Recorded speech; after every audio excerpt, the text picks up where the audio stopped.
It's YouTube Music. Download the app today and get a trial of Music Premium on us. Restrictions apply.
Well, good evening and welcome to the middle of nowhere in Pennsylvania, in Long Pond, Pennsylvania, just around Pocono for the Davis Custom Cycles 200 for the iRacing Stock Car Association. We get ready for 80 laps here at the Tricky Triangle, this 2.5 mile weirdly shaped racetrack, as I said, pretty much in the middle of nowhere, a lot of trees around the racetrack.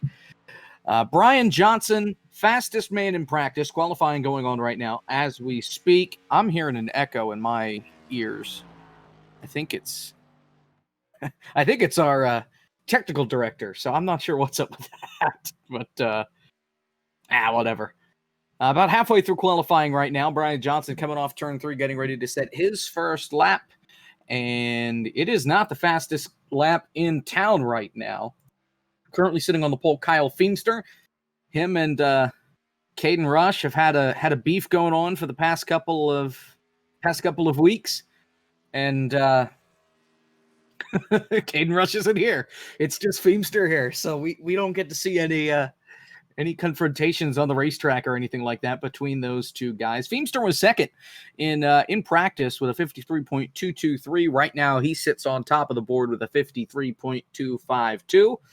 We welcome you into the broadcast booth. Jacob Hitz, Al Kozlowski here with you for the call, kind of like a couple of weeks ago when we were at Sonoma. He'll join me in a little bit. He's having some tech issues going on right now, trying to get in. Brian Johnson comes off turn 3. He'll set his final lap, and he will not do any better. He will be in the 3rd spot for right now. Kyle Feemster up by almost 2.5 tenths over everybody else right now. Jeff Hollingsworth in the 2nd spot, then Brian Johnson 3rd, Cara, and throw everything out the window. Mike Knight's at the top of the board. 53.234. He is now the fastest man in town. That slides Feemster to 2nd, Hollingsworth to 3rd, Brian Johnson to 4th, and Charles Woods in the 5th spot.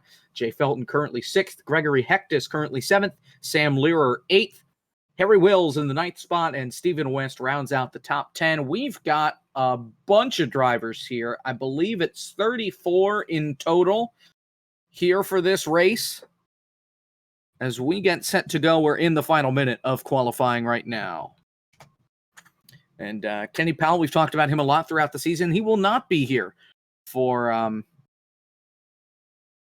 this race. He will not be on the racetrack, so he'll lose a lot of spots in the point standings, I'm sure of it. And right now, 17 one-thousandths of a second is the gap up at the top between the top two. Between Knight and Feemster, we're in the final 20 seconds. Some folks still setting some laps. Mike Eames slides up into the 3rd spot with a 53.450. That gets him within 2 tenths of Feemster and just over 2 tenths of the pole sitter Mike Knight. And that's the end of qualifying. So now it's time to get set to go for the national anthem. We'll do that, and then we'll run through the starting lineup for tonight's race. Here's the anthem.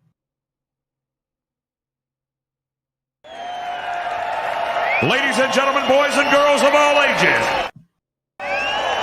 Oh, say, can't you see by the dawn's early light what so proudly we hailed at the twilight's last gleaming, whose broad stripes and bright stars through the perilous fight o'er the ramparts we watched were so gallantly streaming, and the rocket's red glare, the bombs bursting in air, gave proof through the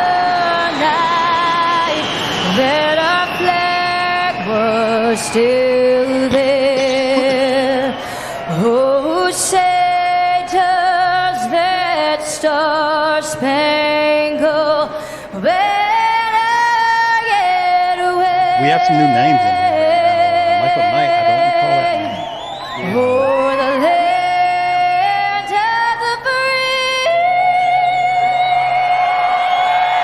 and the home of the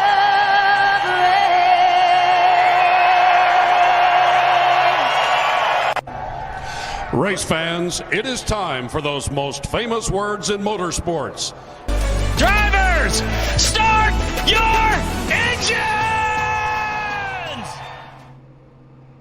All right, pace cars rolling, as is the rest of the field. So we get set to go for, I think it's 34 drivers here at Pocono.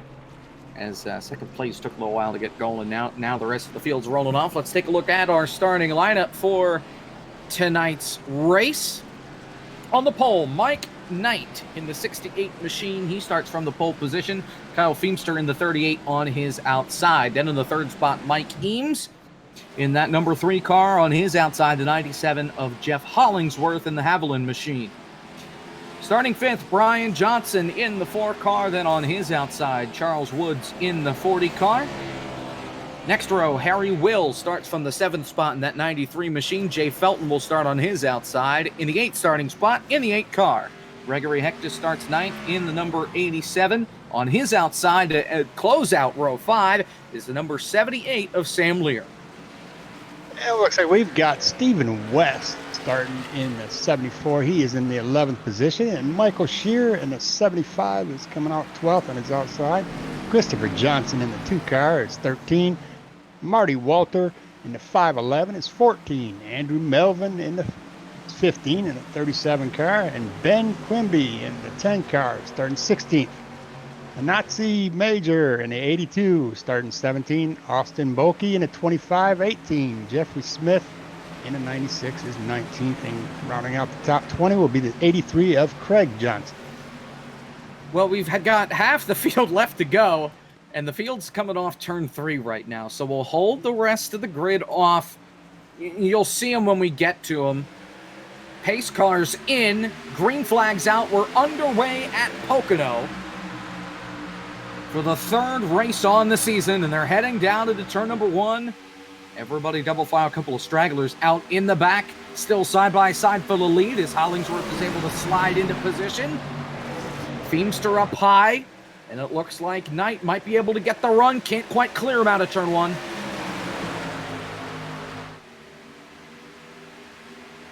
Kyle's loving that outside in that 38 machine. And he's got some drafting help from Hollingsworth as well.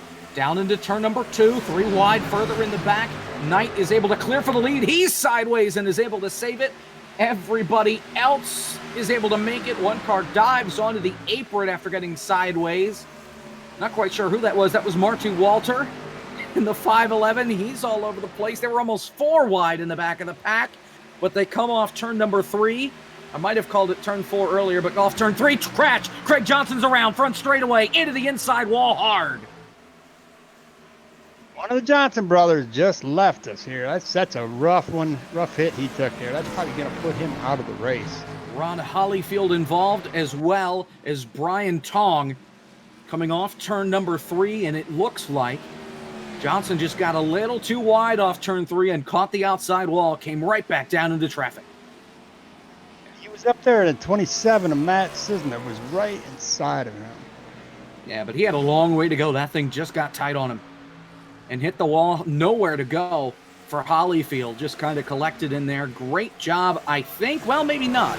James Colaballi did get a piece of that, just barely.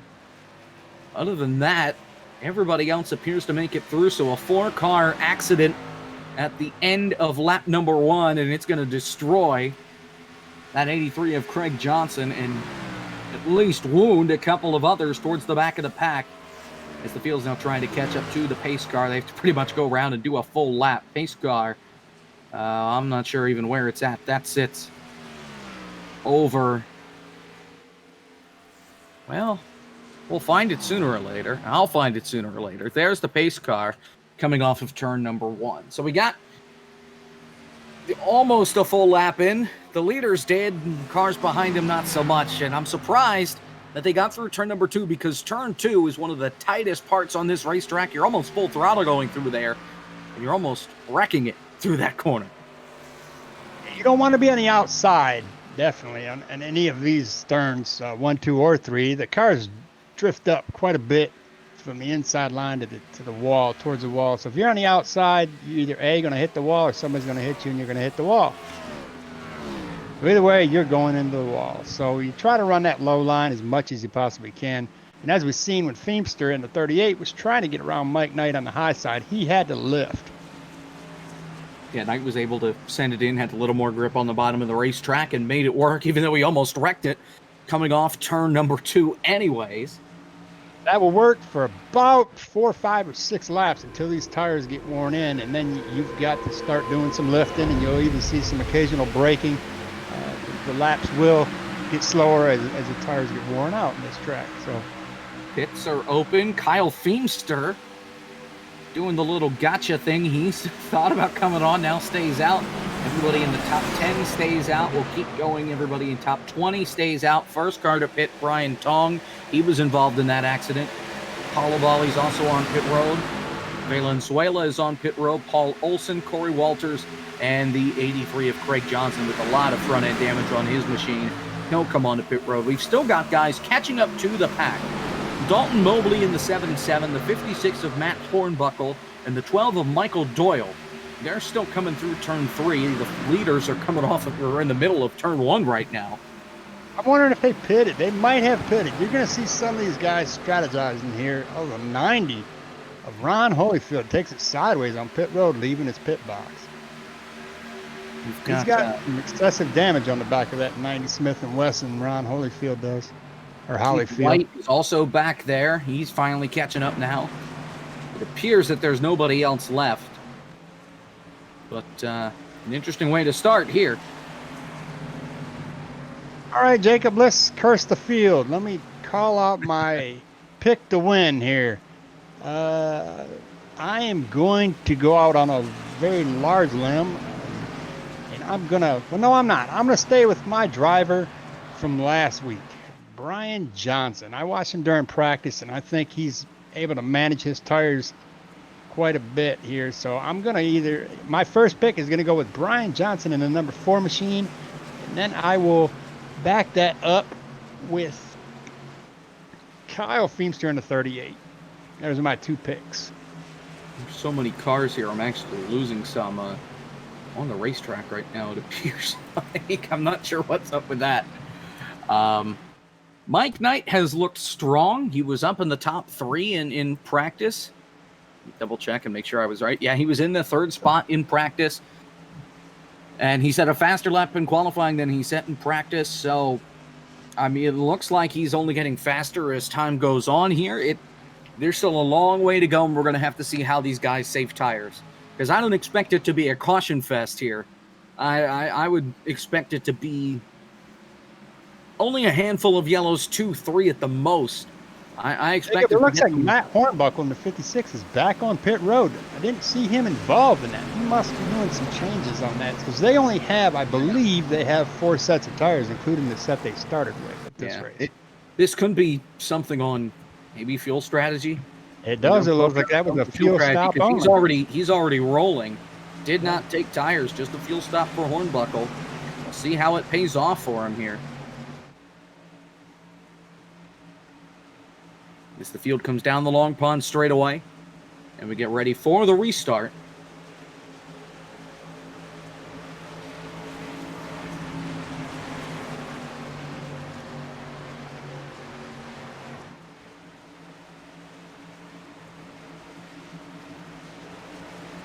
Coming in through get ready to go green. Michael Might's got that inside line, Jacob. That is the line to have right there. Everybody on that inside is the way to do it. The only way I can see Kyle Feemster in that 38 getting that lead is to try to catch Michael Knight in that 68 car on the inside and kind of try to forcefully push his air up so he has to go high and he can go low and pass him. That's the only way I can see it. I don't see anybody passing on the high side here unless you're on a straightaway, and then you don't have much of a straightaway. Well, I could see him making a couple of ways to the bottom if Knight doesn't get a good start, or if Hollingsworth doesn't get a good start on the bottom, or if Feemster gets a great start, he might be able to try and fall in line somewhere on the bottom. Pace car makes a hard left crank onto pit road. Green flag's back in the air. We're back underway. A great start for Feemster, not so much for the 3 of Mike Eames. He's lost a couple of spots. Feemster trying to pinch Hollingsworth, trying to side draft him down the front straightaway as they head for turn number 1. Mike Knight's going to be clear for the lead. Yeah, Feemster's going to lose the position. He's going into 3rd. Yeah. And he's got another car trying to get to his inside. That's the 4 Brian Johnson. It will not happen. The top 5 make it top 6, go single file. Everybody else double wide behind him. Feimster all over the back bumper of Hollingsworth. Going to look to the inside. Thought better of it. Going into turn 2. Figured it'd be better just for them to make a lap.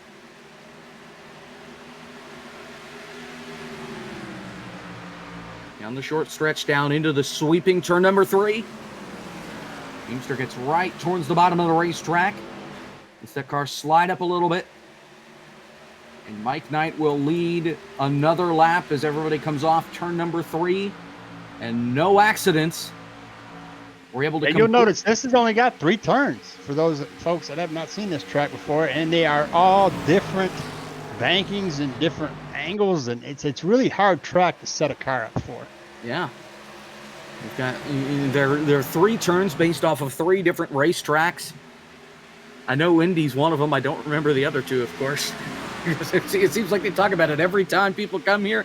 I still don't remember it off the top of my head, but nonetheless, I believe it's turn 3 that's similar to Indianapolis.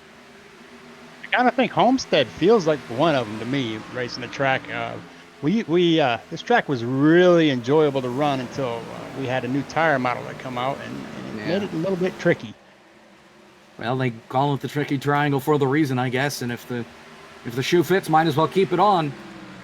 Yeah. You'll see some of these people losing their shoes here as that rear end goes off on them here as we get these laps down. But it looks like everybody is nose to tail. They're running the high side, and they're hitting that yellow line in the turns here. They're trying to preserve some tires because they know the end is coming, and that wall gets closer and closer. Mike Knight has about half a second lead over Jeff Hollingsworth in the second spot. Everybody single file. 10th on back, 20th on back. Everybody's just in a giant conga line going into turn number 2. It's a big follow leader kind of a thing right now. It will start to, they'll slowly pick and choose who they want to pass here, the drivers will. Oh, Feimster is looking on the inside of the 97. He might have him. All he has to do is get him up there. He'll get him on the next turn if he can stay low. So turn 1 here, they're coming up to right now. Hollingsworth's going to let Feimster by. Yeah, he was probably his best option. He's probably getting pretty tight, and he's probably starting to use some brakes because he used his equipment up pretty fast to get up there into second place. And usually that looks good for a couple laps, but it doesn't ever last. Brian Johnson's just slid up into that third spot as well. So turn 1 based off of the old Trenton Speedway.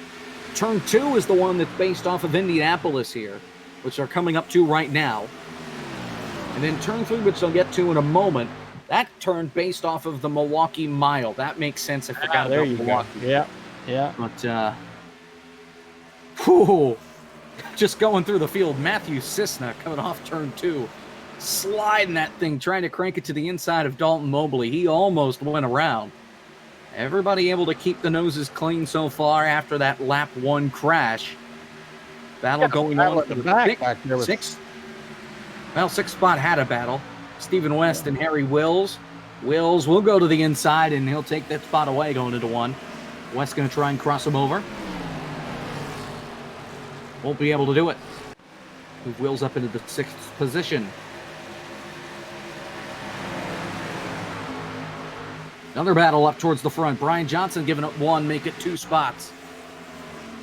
Well, maybe not, just the 1. Heck just tried to get by, but couldn't do it in enough time. Hollingsworth back into the 3rd spot. Johnson going to try and get it back here. Turn 3, we got 1 car way off the pace in the back of the field. Oh, yeah. Yeah, he got a little loose back there. Ben Quimby Jr. Yeah. And he just pulled off down the middle of the Long Pond straightaway onto the apron in turn 2. He's coming to pit road here. He's on the access road in turn 3. Yeah. I don't know what's going on with that car. There's a lot of action in the back here. I'm watching the 16. Another battle for 3rd. Brian Johnson back on Hollingsworth. And Feimster's closing in on Knight for the lead as well. Action all over this racetrack. Amazing what happens when you don't put PJ1 on the track. Johnson slides up. He hits Hollingsworth. They all slide. Crash. Around goes Hollingsworth. Heck just hits the inside wall coming off turn 2. And the caution flag's out for the 2nd time today. And they were battling inside the top 5 before everything went haywire. You have to have patience. This is no different than any other track. If you lose your patience and take a risk, you will pay for it. And you will also take out a competitor by doing so. So Brian Johnson slid up a little bit coming through turn 2. Hollingsworth had to lift, hit him. Hollingsworth almost spun, trying to keep it off the wall. Came down the racetrack. Hectus carrying too much momentum, nowhere to go. And they collide. Stephen West may have caught the back bumper of Hollingsworth. I believe he did. The brakes on these... maybe not. He is so close. Pretty touchy. Yeah, they're pretty touchy. You get into... If you try to brake in a turn, you're definitely going to end up either wrecking yourself or taking out half the field. You got to really pick and choose where your braking points are at this track. Thankfully, they didn't hit the wall with too much force that they came back up across the track, because that could have been ugly in a hurry. Field is behind the pace car in turn 2 right now. They'll be coming around to get pit road open here. And we'll see what drivers decide to pit, what drivers decide not to, as we are over an eighth of the way through here. 11 laps complete out of the 80 that we have to run here at Pocono. I don't foresee many taking tires at this pit stop, Jacob. I will think I'm going to see the 87 machine coming to pit road. I do believe that. Gregory's got some excessive damage on the left front and the right rear of that 87 car of his. Yeah, they've got a lot of damage. Here come the leaders. Everybody's coming to pit road. Let's see what they do. Tires, no tires. I don't know if there's anybody even staying out here. Doesn't know. Everybody's taking pit road. Let's watch a pit stop of Kyle Feemster in the second position and see what he does, if he takes tires or just a field stop and go kind of a thing. One car stays out. Clifton Cockrell. He will take the lead. They are taking tires. They are. Yeah, on pit road. Marty Walters is around. Is Marty it going to be left? West there. Yeah. He made contact with the 27 car of Matthew Cisna. I think he only took fuel. No, he missed his box. Cisna missed his box, and it looks like they took 4 tires. Everybody taking 4. So Cockrell stays out. Cisna missed his box. He'll have to come back in. Everybody else taking 4 tires.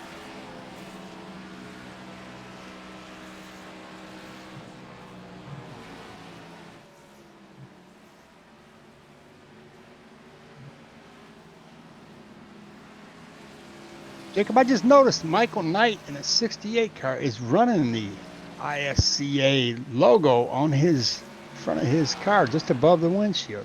Yeah, and it's on the back of the car too, above the rear windshield. That's the only logo that's on the car, other than the Ford logos and the headlights and the brake lights on that thing, and the Goodyear logos above the front tires. Other than that, it's all black. The numbers are black. Numbers at least have an outline to it. But pretty bare scheme for Mike Knight. But Gregory Hectus, he's taking it to the garage. He is done for the night.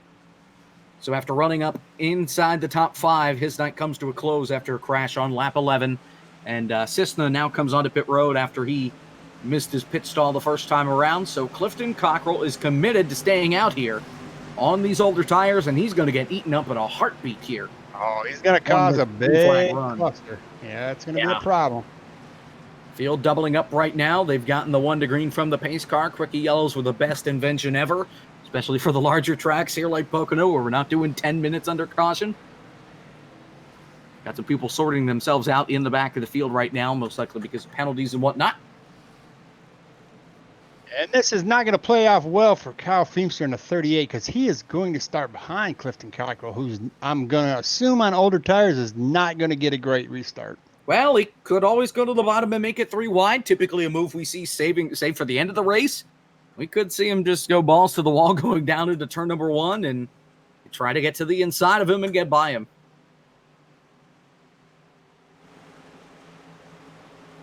Only one way to know, and that'll be when they come back around to take the green flag. When we get the green flag, we'll have 14 laps complete here from Pocono. Next week, oh, I thought I had the schedule up. Give me a moment. here we go. Schedule. Next week, we are at Indianapolis for the Indianapolis 250, 250 miles, 100 laps. I don't know how that... Oh, yeah, I do know how that math works out, because it's not the same laps as we're running here. Right. So we're at Indianapolis next week, another 2.5 miler. Then we're at Kentucky, under the lights. And then we get to go to New Hampshire, that tight mile oval that nobody really likes watching the racing there, but it is what it is. And here we go, Jake. They're lining up here. I expect to see Mike Knight, that 68, to get a great leap and get on that inside, but it's not happening. It does look like Clifton is holding his own, and he's going to take Feemster with him. Now, Feemster's going to have to battle. Brian Johnson's going to slide down to the bottom into that third spot. Feemster dies low, and he's going to take the lead. Oh, he's got to have him. He's got to have him on. Still there on the inside. Older tires for Cockrell. Still side by side. Knight is committed up on the high side, and he'll give the draft to Cockrell off turn 1. If Knight pulls in front of Feemster in that 38 machine, it is going to be hard to pass him again. But Kyle Feemster in the 38 is not going to let that happen. He is going to commit himself to that yellow line and keep it down there. That's going to allow Cockrell to pull away. Crash 75 in the wall. Back across the track towards the inside wall. Caution is out. It's the 75 machine of Michael Schuer. That was the car that was sideways. His car came all the way down to the bottom of the racetrack, and we are under caution for the third time tonight. He was up in the top 10 when he was 3, almost 4 wide. Came up right across the nose of Chris Johnson. Nowhere to go. That shoved Dalton Mobley up into the outside wall. He's got damage, as well as the 2 of Chris Johnson. Schuer came back across the racetrack. Somehow everybody avoided him before nosing into the inside wall. Down the short straightaway, Jay Felton able to escape. And I lied, it wasn't Chris Johnson that Schuer came up across. That was Mobley that he cut across. And Johnson took a hard shot to the outside wall. His day could be in jeopardy. So that's 2 Johnsons involved in an accident. And the third one right now sits in the 4th position is Clifton Cockrell. Stayed out under that last caution, and he now leads. Still, Feemster in the 2nd spot, Mike Knight in the 3rd spot after they were battling before that caution came out. Let's take a look at that wreck and see what happened with that between the 77 machine and Dalton Mobley. A lot of room there. Just Schuer did not have the I guess he didn't know that there were cars on the outside or how much room he had, because he came up the racetrack like nobody was there, and there was a car there that got into him.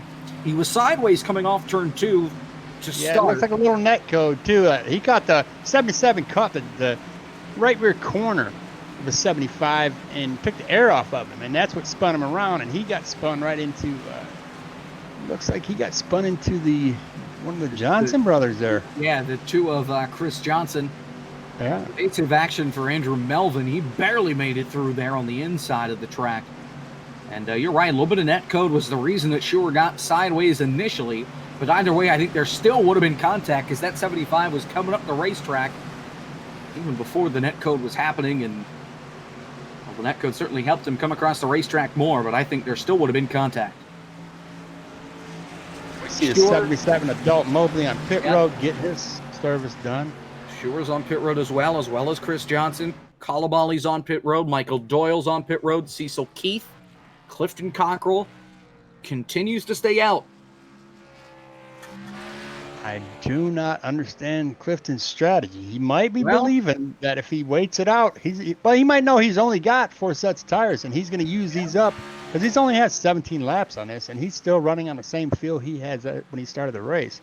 So I guess in my opinion, his idea here is it's better to be up front than way in the middle of this stuff, because as we see, a lot of these wrecks are happening towards the end of this race. They went the modified of Craig Johnson. He got the free pass, so he'll get back on the lead lap. Cockrell staying out. I don't know what his strategy is, unless he thinks they're going to keep wrecking and he doesn't want to be in the back.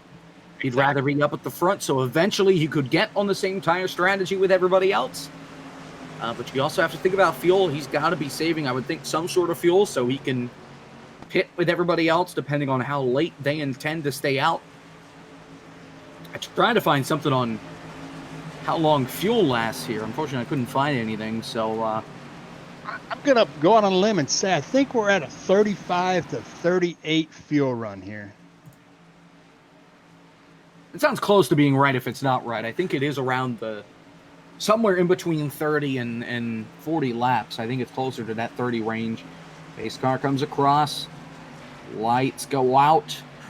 And we have 1 lap to green here at Pocono before we get back underway. We will have 18 laps complete when the field takes the green flag on the restart. And we got Clifton Cockrell on older tires on the inside, and we've got on the outside of him, and second will be Kyle Feemster. And right behind Clifton Cockrell will be the 68 of Michael Knight. And outside of him, right behind Kyle Feemster in the number 4 is my pick to win the race, Brian Johnson. So this ought to be interesting. We've had some pretty good safe restarts. So let's just watch some of the field here and see how we do during this restart. Talking about fuel, 43 laps is what these guys can make, roughly.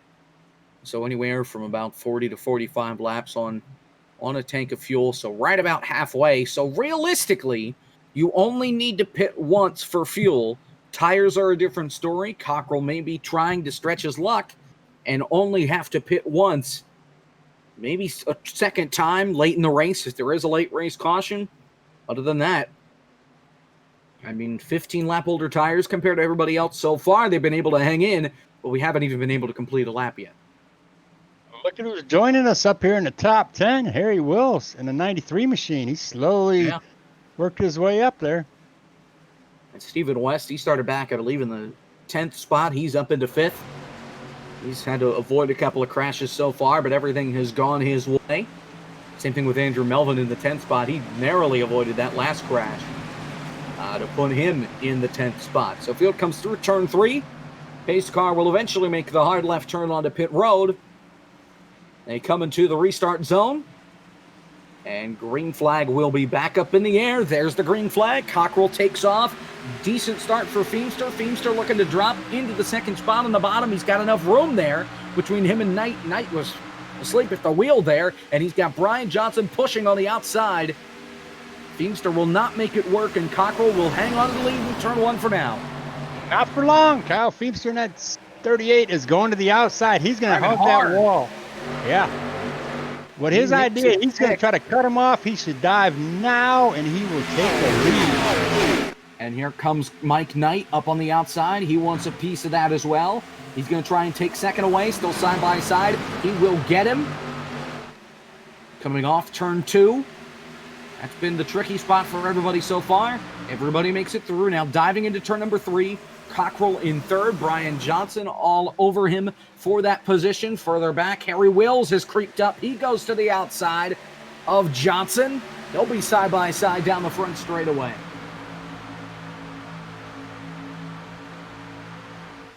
And Wills fighting hard on that outside line. Looks like he might be able to get somewhere. Got help from Stephen West up on the top of the track. And Harry Wills slides into the 4th spot. Brian Johnson falls to 5th. Now under pressure for that spot from West. Cockrell right there. Wills can't get down. He got picked pretty much by Brian Johnson as he's back down on the low side. Now gives him the room. Yeah, I think Brian's seen that there was going to be an ugly mess started if he didn't back off of that with, the 33 and a 74 fight for real estate there. And he also has to have in his mind, how is Clifton Cockrell's tires doing? I mean, when are they going to absolutely fall off? Well, he was in the back of the field, so he could have been saving his tires under those first 12 laps or so that we had before he got the lead. And now here comes Wills down underneath for Cockrell. This is for the 3rd spot. Kyle Feemster still out in front as we've got 20 laps complete. Here at Pocono, we're a quarter of the way home. Through turn 1. Wills right on the back bumper of Cockrell. Now he looks to the inside. Side by side down the back straightaway. With Long Pond straightaway. He can't get enough, and he had help from West as well. Had that drafting help, still couldn't get by Cockrell, so he's got the straightaway speed. No doubt about that. Everybody single file in the first 10, 15 spots or so.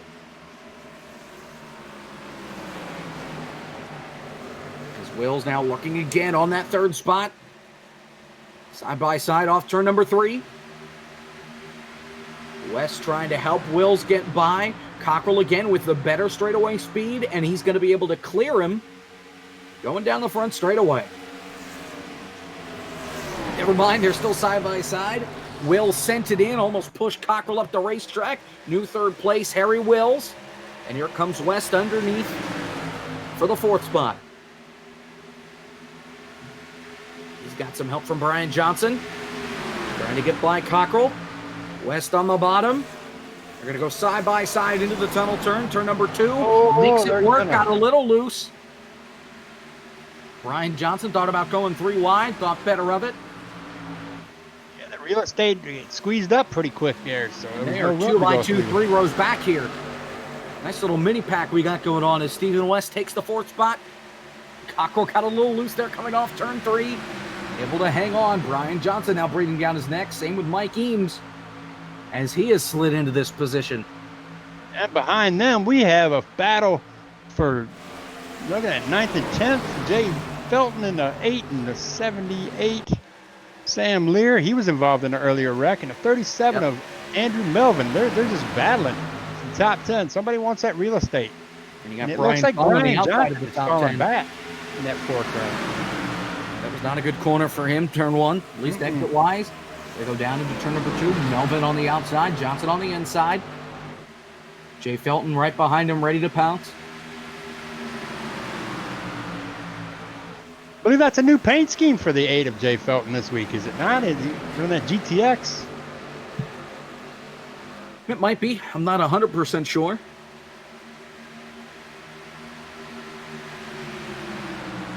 And it very does possible. look. There we go. We have got Michael Eames in the 3 is going to go on the inside of Clifton Cockrell. And we are Should 2 be by able to 2. get him. Oh, Brian Johnson got a very good leap there. It looks like he was going to push Michael Eames right to the front there for a second. I know he had so much momentum going. Both going to get by Cockrell here, it looks like. At least Eames will. Maybe not Johnson. Doesn't have the drafting help on the bottom. He'll have to lick the stamp and send it into turn number 2, which he will. Now he's got Melvin behind him. And Cockrell will now continue to slip through the field. As I think we can all agree that staying out the older tires really didn't work for Cockrell here in this spot. Maybe on a green-white checkered, but not in an instance like this, where we're starting to see a long run. Just a second ago, David Gervais in that 5 got a heck of a run coming off that turn and just barely touched the back of Sam Lear and almost took him sideways. And he's now had to back off, Yeah. so we didn't wreck him. Brian Tong sliding himself into the top 10 right now in the 9th spot.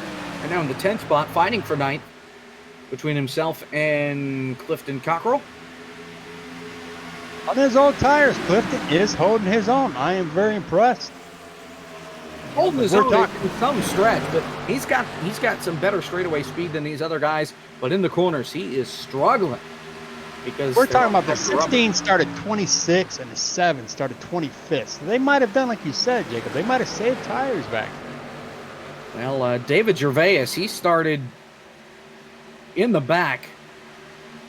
He started 21st. He's up into the top dozen right now, fighting for a spot, fighting for 11th with Lear.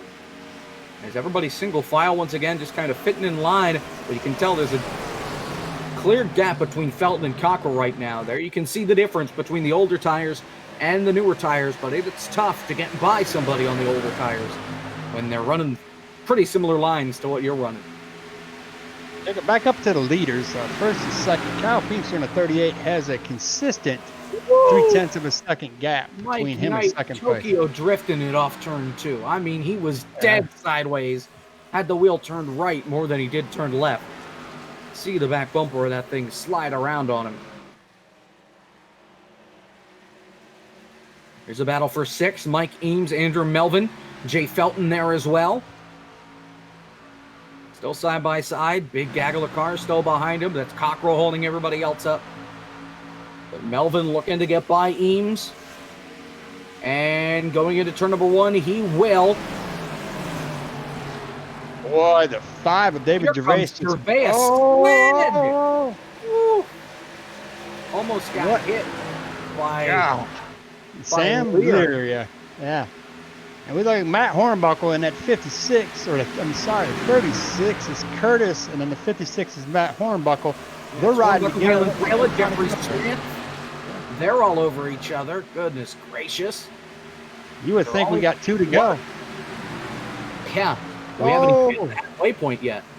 Boy, that 78 is Sam Lear. He really wants somebody to spin him out. He keeps asking for it. Yeah, well, now they're going to be 3 wide. Valenzuela had to lift because of Lear.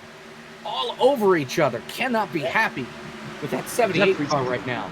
Yeah, Jeffrey Smith in 96 said, I got to get through this mess. You guys are scaring me. So, and here comes Tyler Pluff. I don't think we've talked about him at all. He's now in the 14th spot, trying to gain some more spots right now. Definitely the longest green flag run of the day that we've had, 15 laps.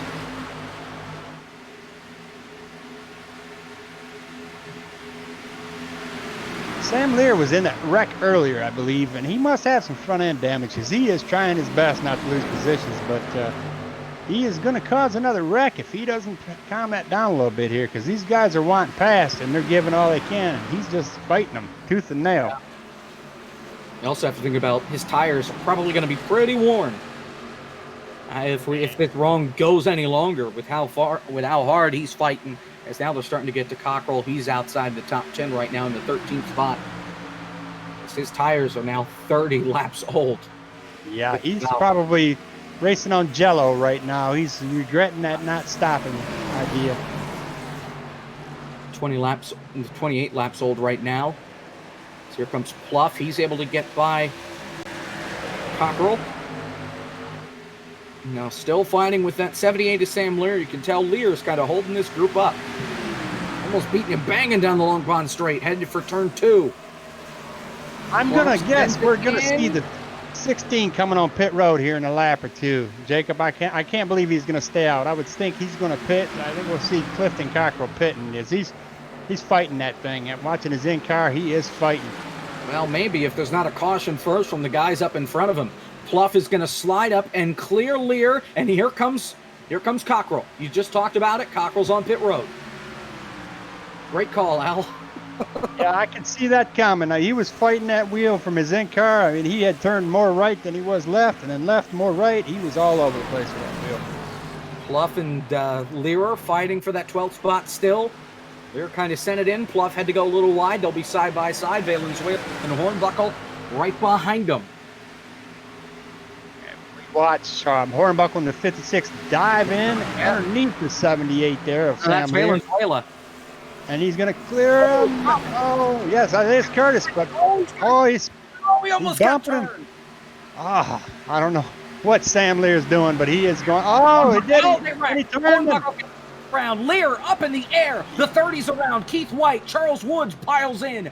Big crash in turn number 3, and we get a caution, and Sam Lear might get the Clown of the Day award for this right here. No, you look at that. If you watch it, let's watch a replay. It kind of looks to me like the 56 of Matt Hornbuckle kind of got a little squirrely in check. Hornbuckle came up into him. Yeah. That wasn't even on Lear. Hornbuckle just came up barely, just enough, and got into him, got him sideways. Lear had nowhere to go. The 30 car, Keith White, had nowhere to go. He spun back down the racetrack. That involved Charles Woods. The 27 of Matthew Cisna had to do a little lawn mowing to get by. I'm sure his splitter's not real happy with him. Other than that, I believe everybody else was able to get through without any contact. The 56 of Matt Hornbuckle wedged in the outside safer barrier in turn number 3. He's going to need a tow to get back, and Lear's hood is gone. The front of the car is gone. Everything on that machine, junk. Yeah, that might have been, I hate to say it, but that might have been Hornbuckle's way of telling him, look, when somebody's trying to pass you and you're on old tires, you just need to move. As it looked like he didn't mean to spin him, but he meant to give him a little nudge in the door there, and that nudge got him squirrely enough to where he took out 5 or 6 competitors. Trying to figure out here if that was netcode or not. Taking a look from the chopper camera, and no, that was not netcode. There was definite contact there between the 56 and the 78. The 78 tried to save it and may have tried to kill the 56 in the process, saying, "You're not going to door me without getting and get away with it here." Yeah. Well, he might have got scared. I mean, he doored him, and he might have thought, "Oh, the wall is right there," and he freaked out, and he took him out. That's a chance to take. Split decision for pit road. Ben Quimby. No, I'm sorry. Everybody came onto pit road. Ben Quimby's your leader. Clifton Cockrell comes out second. Kyle Feimster falls to third, and Quimby took 4 tires. What? Oh, so was he on pit road before? Yeah, he was on pit road before. He stayed out. Quimby stayed out. I'm not sure why it says he pitted twice, unless he pitted a while ago. He stayed out. Marty Walt. Cockrell stayed out as well. Marty Walters is a lap down. Cockrell just pitted. Quimby pitted. He's on. Cockrell's on fresh rubber. Yeah. He is on fresh tires, so he's going to be up there. Quimby pitted 18 laps ago now, so he is not on fresh tires. But Cockrell just pitted a lap ago. He pitted a lap before that crash happened. So Feimster's in third. Stephen West is in fourth. Mike Knight falls to fifth. Brian Johnson moves up to sixth. Andrew Melvin seventh. Jay Felton eighth. Harry Wills ninth. Mike Eames rounds out the top 10. And now here comes Quimby. He's going to pit. So Clifton Cockrell is going to inherit the lead on just now 2 lap-old tires. He may have made the best call of the night. Yeah, we've seen what he can do on old tires. Now let's see what he can do on fresh tires. Yeah. He doesn't even have a full green flag lap on those tires.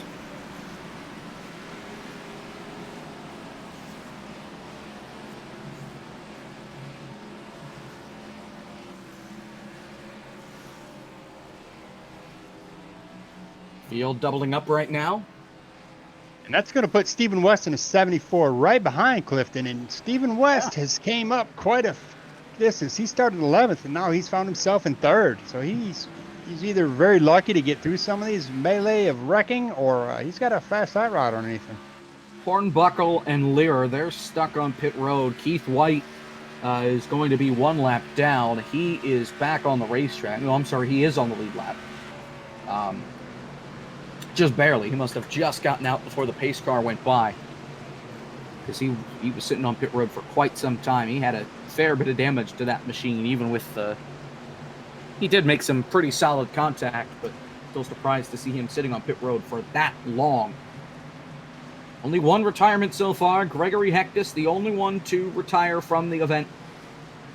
Everybody else is still on the racetrack, still fighting for the win. Right now, we've got 3 cars a lap down. Ron Hollyfield's 1 lap down. Lear and Hornbuckle are currently 2 laps down. They're about to be more because they're still sitting on pit road. Clifton Cockrell's your leader based off pit strategy, but now he's somewhat on strategy. We will have 33 laps complete when they get the green flag. We're almost at halfway. Green flag's back in the air, and away we go. Cockrell gets a heck of a good start, but we got Kyle Feimster in a 38 on the outside. It was always appears to be very good at during his restarts. And here comes West. He tried to look to the inside. Cockrell put a block on him. Feimster drives it in hard on the outside. He just gets a run off of that, Jacob. Look at his run off that on a high line like that. You won't find another car on this track that gets that high line. And he's able to clear Cockrell.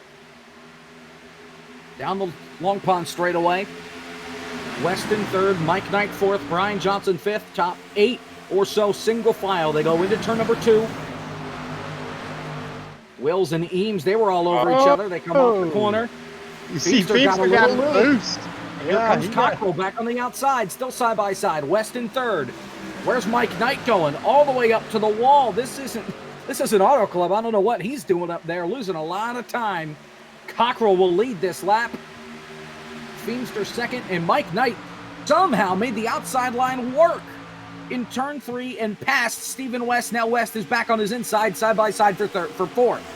That's between Johnson and West. It looks like Johnson took it on the high side and put West in third position down. Mike Eames went up to go find some marbles up at the top of turn number 1. I think found them, but he also lost half a dozen spots or so in the process. The 68 of Michael Knight on the inside of Feemster, Jake. He's going to try. Yeah, he got him. Feemster yeah, he got him. Feemster, he had to lift, and now here comes Brian Johnson underneath. Little lift. Wiggle. Hangs onto the spot. And here comes Knight, shot out of a cannon all over the back bumper of Cockrell. Going into turn number 3, he's going to try the outside line again, and we'll probably see him get a solid run like last time. Yes, here he comes on the outside for the lead. And he almost had him at the line. Actually, he did have him at the line. Give that lap to Mike Knight. What? That would be an incredible finish. So, Mike Knight knows how to run the outside line, kind of Larson line it through turn 3. Good to know. Yeah, he somehow, some way. At Pocono. There's no multi-curve racing here. No, there's not. I don't know how Michael Knight and Kyle Feemster have their cars set up really well to be able to run that high line like that through those turns. It's amazing. But they also could be using up those front tires, which is also something you don't want to do. So you might start seeing, Michael Knight start running that yellow line on the turns, but he's not doing it. He is staying up there. Here comes Feemster. Underneath Cockrell, Brian Johnson behind him to help. Cockrell with the better launch up off the corner. Brian Johnson bump drafting Feemster going into the corner. Don't knock him sideways. Stephen West is there to make it a 3-car tandem into the corner. Cockrell has to give in. Feemster takes second. Johnson side by side. Now he is clear for third, and here comes West for fourth on the bottom. He's going to have Melvin join him. Try and push him down the long pond straight away. Now all this is going on, Michael Knight has a comfortable almost 1 second lead in front of Kyle Feemster. Oh, one car got really sideways coming off turn 2. Thought he was going to hit the inside wall. That was Matthew Cisna. He got very close to tasting the inside safer barrier coming off turn 2. Instead, he was able to hang on to it and just put a chicane in the middle of the racetrack where there is none. Jacob, all the top 5 cars here are drivers who have either won a race this past season or they've notoriously stayed up front. Yeah. So the best thing for the rest of this field to see is that these 5 drivers in the top 5 right now would start battling each other and wreck each other out. That would give them a chance here. I was going to say, what do we got? The big 5 going on instead of the big 4, the big 5? We'll have to see. Battle for 6th going on. What is this? Yeah, 6th. Tong, Cockrell, Jay Felton's there as well, coming off turn 2. Big Gagler cars again behind Cockrell. Seems that he's holding up cars once again, and his tires are only 2 laps older than everybody else. So maybe Cockrell's got a better short run car than the long run car. And on the long runs, he just falls apart. Maybe abuses his tires a little bit. I'm not sure. But Mike Knight has a second lead over Kyle Feemster. 2 laps away from halfway. Looks like we have 2 big movers. That would be the Brian Tong in that 7 and that Clifton Cockrell in the 16. Both of them started 25th and 26th, and they're running steadily in the 6th and 7th position right now. Feemster closing in on Knight a little bit there, coming off turn 1. Back down under 3/4 of a second, closing in on half a second. Kyle Feemster had gapped Knight pretty well in that long green flag run. Almost had him by 2 seconds. Before that caution flag came out, down to half a second now between Knight and Feemster. Oh, Jacob, our biggest move of the race at this moment is that 36 car of Curtis Valenzuela. He started in 30th position, and he just moved himself into the top 10. Been a long struggle for that team to make their way up into this spot. See if they can hang on to it. He's taking care of that equipment, Curtis is, in that 36 machine. He is patiently waiting for the right opportunities. Andrew Melvin slid up in turn 1. Here comes Brian Tong looking for the 5th spot. Side by side, Tong should be able to get it, and he will. New 5th place.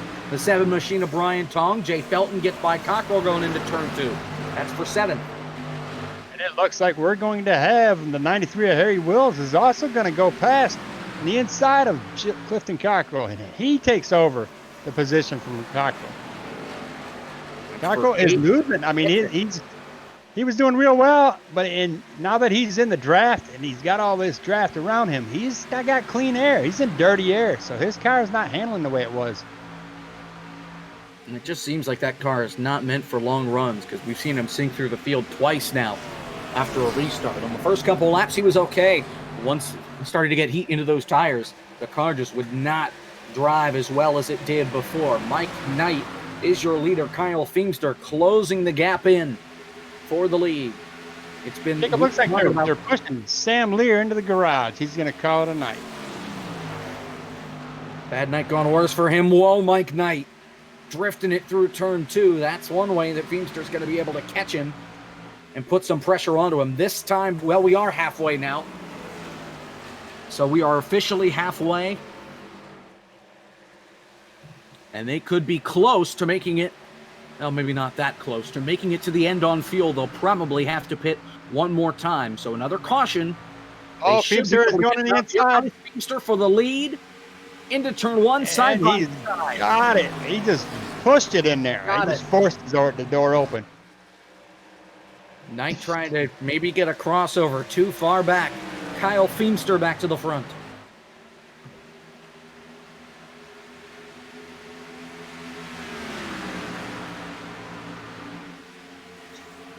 Knight is still there. He falls back going into the corner. Oh, Knight really loose coming off turn 2. Almost wrecked it.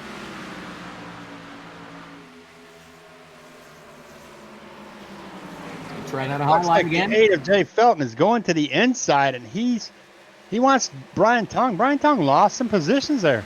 Yeah. And that was Harry Wills that bounced off the wall behind them. This is 6th, 7th, and 8th on your screen. Brian Tong fighting hard on the outside. Jay Felton down on the inside. A spot away. Sends it in pretty deep. Tong slid up the racetrack, and Jay Felton takes position number 6. Battle for second heating up. Mike Knight, Stephen West.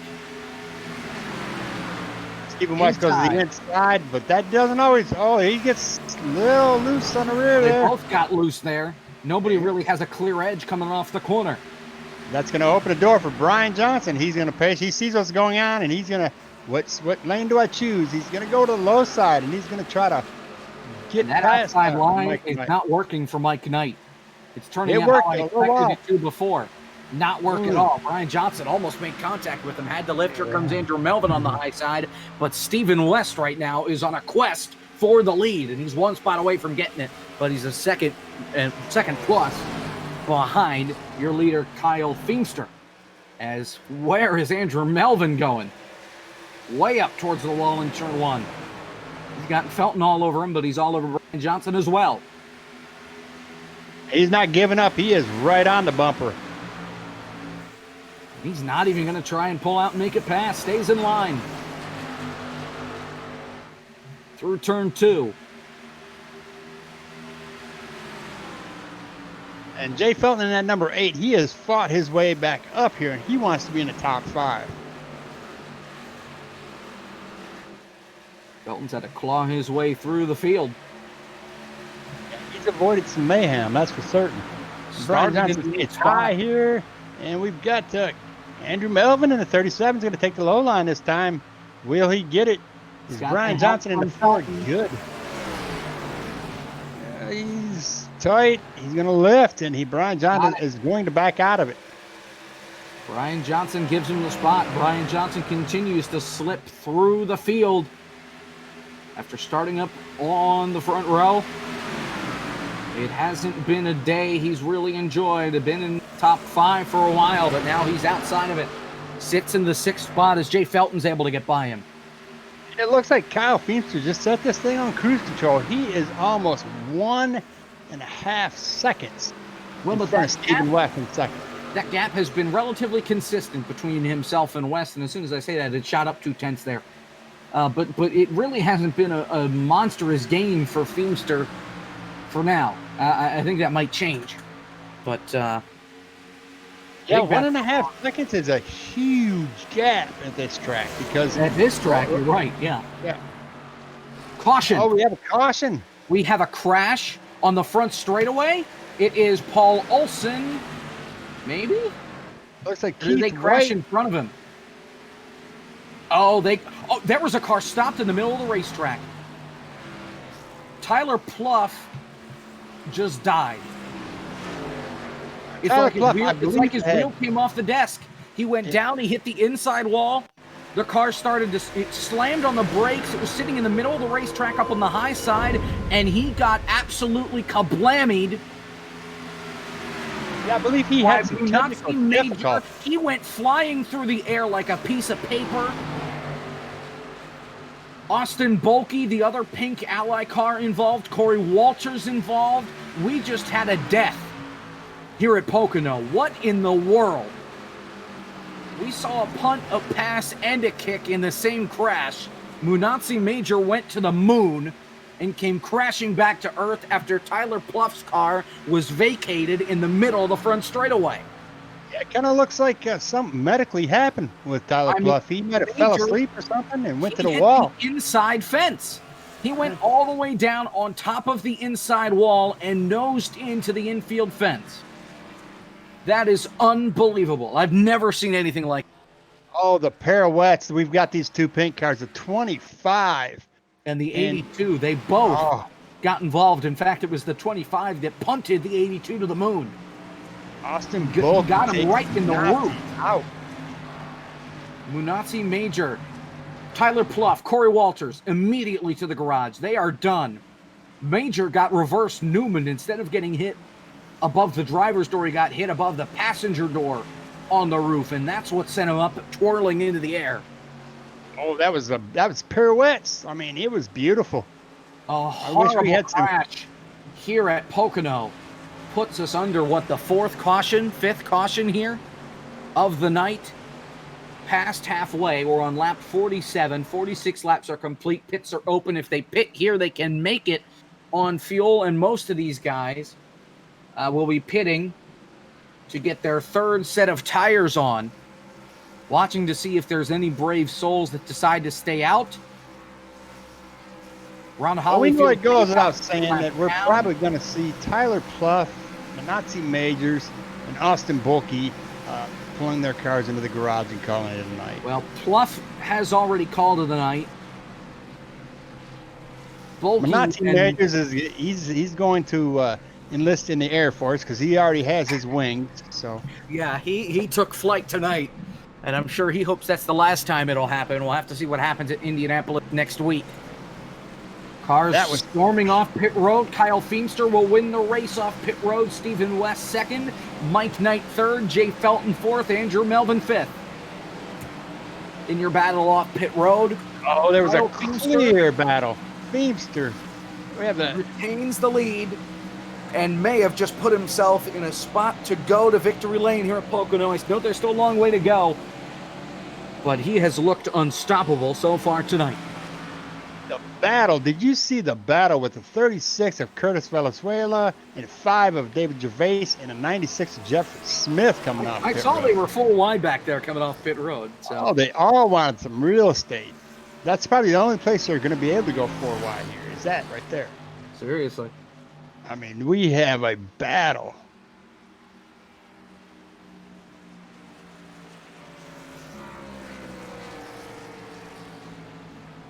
Harry Wills in the 93 was battling with Curtis Valenzuela, the 5 of David Gervais, and the 96, I believe it is, of Jeffrey Smith. They were 4 wide. My goodness. Well, we're starting to see the sun set here at Pocono. It's 4 o'clock, 4:15, 4:17 right now in game here at Pocono. So the sun's starting to set a little bit. This track doesn't have lights, and unless we're here doing 40 green white checkers, I don't think lighting will be an issue. Pit road is a car graveyard right now. Just running down through the list. Colabali's back on pit road. You've got Hornbuckle. He's still sitting in his pit box. Bulky and Major on pit road, as is Ben Quimby Jr. Chris Johnson still on pit road. Charles Woods is still on pit road. All of them have been involved in accidents so far today. 1 lap to green. And, yeah, it's been a... pit road has enough broken, vacated cars to rival Dale Jr.'s car graveyard now. Yeah, there are a couple cars that he could put in there for certain. This track is it's called some victims out for certain. I think Majors might be the coolest out of all of them. But that was an incredible twist of fate right there. Definitely the worst wreck I've ever seen in an official league like this. They're racing. Is the way to go in this series, and we've seen everything but. This reminds me. I almost say this reminds me of Martinsville, but I know Martinsville was a heck of a lot worse than this ever will be. But we've still seen a lot of caution flags here tonight. I think the most on the year. I don't know how many we had last week, but we definitely didn't have any at Sonoma. And the VR headset on Tyler Pluff died. That's the reason he went steaming towards the inside wall, then stomped on the brakes and had no idea where he was at because he couldn't see. He was blind. He had some blinders on. He couldn't see anything. He went Stevie Wonder's mode and everything went black. He couldn't see a thing. Green flag. Here we go. We're in the final 31 laps. And Feemster is off to the races. Yeah, gone. He's wanting to get that 1.5 second lead back. And, well, it may happen as long as they don't wreck. Here comes Mike Knight looking to the inside third. He'll get it with Brian Johnson along with him. Mike Eames is up going marble hunting again up at the top of the racetrack. The top 2 single file. Still side by side between Brian Johnson and Mike Knight. Here comes Felton up on the outside. Ben Quimby Jr., he's taking it to the garage. He's done for the night. After sitting on pit road for 10, 15, 20 laps, something like that. Knight able to hang on to third. Gaggle of cars fourth on back. Johnson and Felton side by side. And then Tong and Melvin side by side behind them. Oh man, Curtis Valenzuela almost caught the wall coming off turn 3. Yeah, that would have caused a mayhem. These are the and four he's got drivers. And Gervais right behind him. Nice little pack. Yeah, these are the 4 drivers that were 4 wide coming off pit road. They're going to battle it out on the track. But it looks like Venezuela in that 36 has got a great run on Andrew Melvin. And if he gets to the inside, he is clearly going to take 7th position. Either Mike Eames' car is broken or he keeps missing his mark in turn 1 or something. He keeps just sliding up towards the wall and losing a ton of spots in the middle of the corner.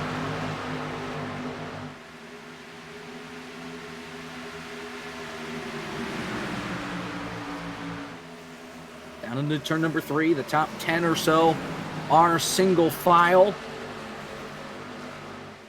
And then, of course, you've got Mike Knight still trying to get the outside line to work. We've got a car sideways, almost killing it coming off at turn 3. Dalton Mobley chopped Hollingsworth's nose because he lost control of the car and almost biffed it. He's got Cockrell all over him. That's for the 14th spot. Cockrell should be able to get him here. But a great save after... That could have been a bad crash.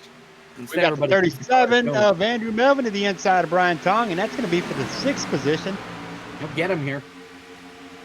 No doubt about it. It looks like Curtis Venezuela in the 36 is going to follow through with him. I think Brian Tong has got something. He was involved in an earlier wreck, I believe, was he not? I don't think so, but we've got a battle going on for the lead. Stephen West breathing down Feemster's neck. You don't see this often, especially here at this race. He is 2 car lengths back at the most. And Knight and Johnson looking to battle. Big block by Feemster. On West going into turn 1, blocking for the lead with just under 30 laps to go. Meanwhile, Andrew Melvin almost died and took Brian Tong to the grave with Oh, them. Stephen West is in the inside. Feemster got a little squirrely there. Stephen West in at 74 is going to put a red hot right inside of Feemster here. Can't block him now. Side by side going into turn number 2. Nobody giving an inch. West a little loose on the bottom. Here comes Mike Knight. He tries to go to the outside. There's no room there. Side by side for second. Feemster hanging on to the lead. Knight might be able to get a solid run off the corner. We'll have to see. Valenzuela got loose coming off turn 2, and he lost a couple of spots. Meanwhile, still on the leader, Stephen West fighting hard on the bottom. Mike Knight up high. Yeah, we have a great battle from 1st through 4th, and then we go back from like 8th through 11th. I mean, they are fighting for real Mike estate Knight here. standing into turn 1, and he cleared West, but now he's going to overdrive the exit. West is sideways on the bottom, and he almost got hit by Brian Johnson. He goes to the high side. He'll take that 3rd spot away. Stephen West falls to 4th.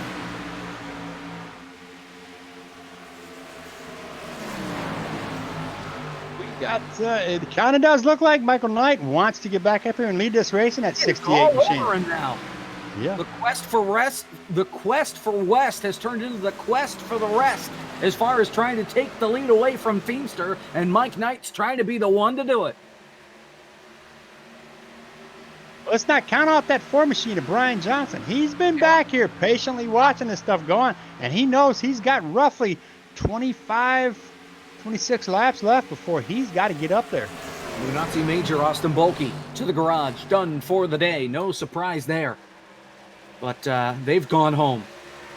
Mike Knight trying to reel in Feemster. Here comes Brian Johnson looking for the 2nd spot. Might be too far back to make a move in turn 2 when he is. Into 2. Better exit for Knight. Got a little loose. Cuts to the inside. Now gets back in line. Gonna run that outside again. Johnson in the middle. West down on the bottom. Johnson's there for 2nd. Knight gets the better launch off, and he's going to hang on to that spot, but Feemster's able to pull away with now just 25 laps to go.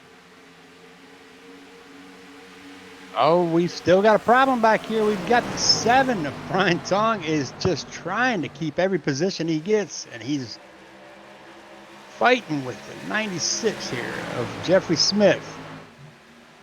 And Curtis Venezuela in that 36 is also trying to get some positions back, and right behind him is a car we have not talked about this evening very much, 77 Dalton Mobley. He started in 27th position, and he's found himself in the 14th position right now.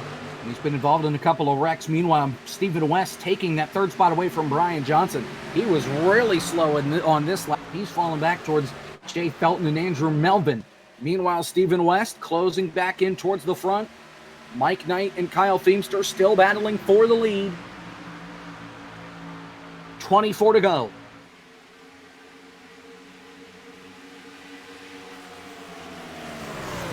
Brian is playing with that wall. He's riding it up really high to arc it into those turns. And I don't know how he's doing it without catching that wall, but he is making it happen. Here comes Stephen West. He's got to run on Mike Knight here down the Long Pond straightaway. All over the back bumper. He will not make a move. He'll brake early, lift early, and try and get him on corner exit. Didn't quite work.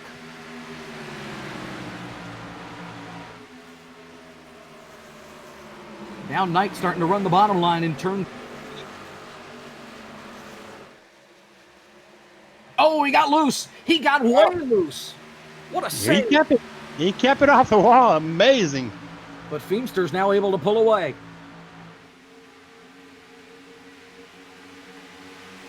And here comes West. All over the back bumper. Knight might have overdrove into the corner. Yeah. Here comes He got West. squirrely.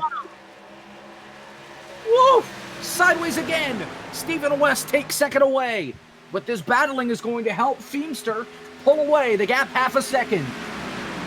And sneaking back into the picture is going to be that 4, Brian Johnson. He's watching everything going in front of him, and he's loving it. And Jay Felton is going to follow right behind him in that 8. Johnson's looking to the inside of Knight here in turn.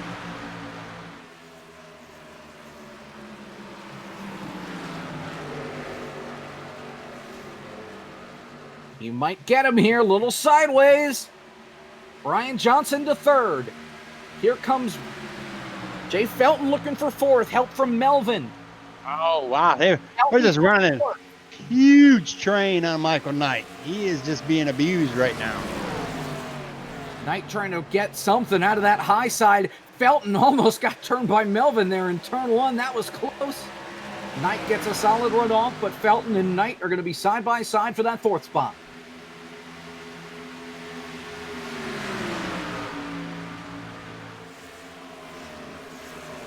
Still side by side into the tunnel turn, turn two.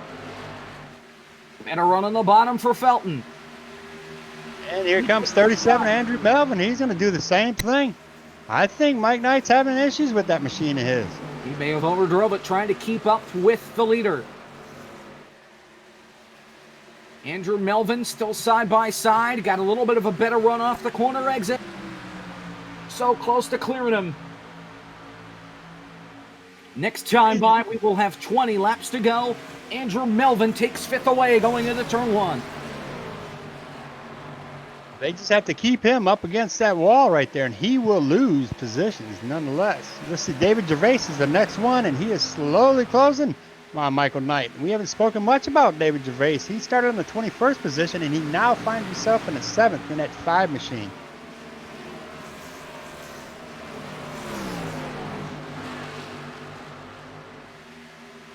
Feimster pulling away the gap almost a second between himself and Stephen West.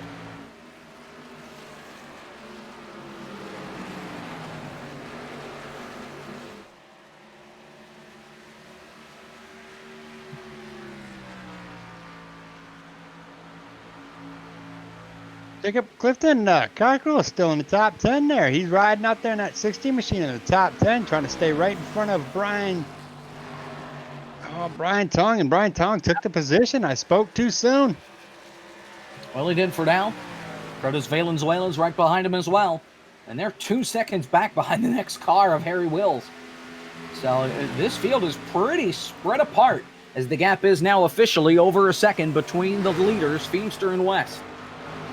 With Johnson and Melvin, we're not seeing lap cars out here. You know, people being put down laps, but we only have 24 cars in the lead lap out of 35 that started this race. Well, we have 4 in the garage and 6 of them still on the track, a lap or more down.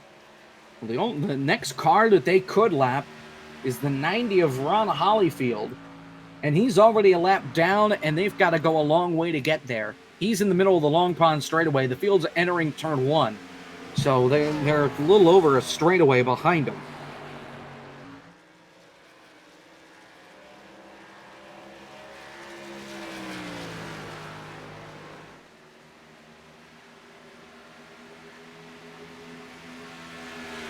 And it's 7 of Brian Tong. He is consistently trying to keep himself up in the top 10 of this race. He does not want to finish outside the top 10, no matter what his car has to go through. And he's going to battle Clifton Cockrell, and Clifton just rides it, just pushes her right into that turn and takes the inside.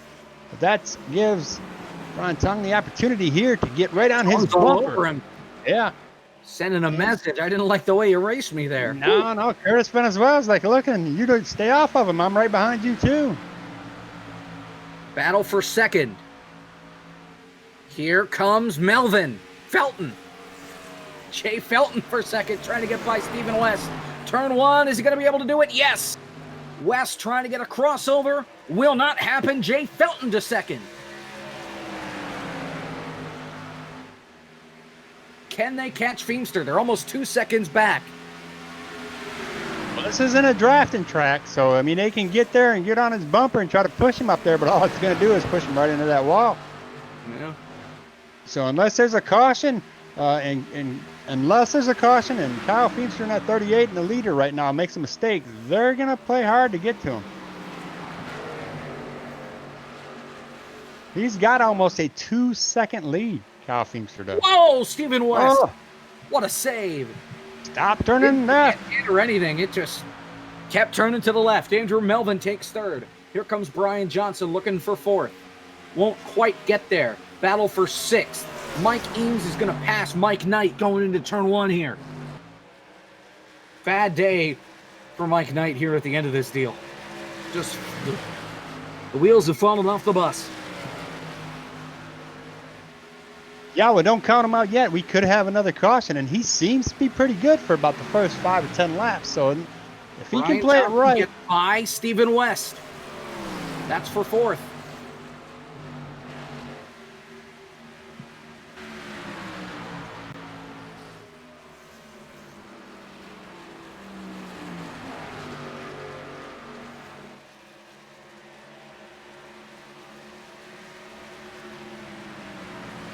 Jay Felton is catching Kyle Feemster. Gap's about 1.5 seconds, but Felton is closing the gap. And he's bringing Melvin with him. Yeah, but is he using his material up to get there? That's what's going to be the biggest thing. They all have the same amount of tires on it. And right now, Kyle Feemster, he can run a perfect line and preserve his tires. Well, Felton was 0.3 off that last time by. Yeah. I mean, we're having no more, green flag stops, and they should be able to all run it on fuel, so we're not worrying about that. The only thing is if they do have a caution, who's going to come in and who's going to take tires? Because we are within 15, 16 laps of finishing this race. Yeah, next time by, we will be 15 laps away from the checkered flag here at Pocono. Kyle Feemster remains your leader. Jay Felton second, Andrew Melvin third, Brian Johnson fourth, Stephen West your top 5. Caution's out. Think of the devil. Here it is. Let's find out what Caution caused on it. the front straightaway. It's the 5, David Gervais. He got turned off the bumper of Harry Wills. That was a battle inside the top 10. Never mind, just outside the top 10. Jay Felton started 8th. He's now 2nd, but the caution flag's out for a crash between Harry Wills and David Gervais that was inside the top 10. That was a battle for 8th. Right at the start-finish line. It looks like Wells just came up and turned him. Might have been a little bit of net code there, but that's what caught Gervais and got him around and brings out the 5th caution flag of the day. Oh, I think that was a little payback, if you want me to call it. It looks like Harry. I don't know if the spinning him was intentional or not, because it looked like I'm watching the end car. It doesn't look like he jerked the wheel to the right or the left. I just think a little draft caught him and it pulled him right into him.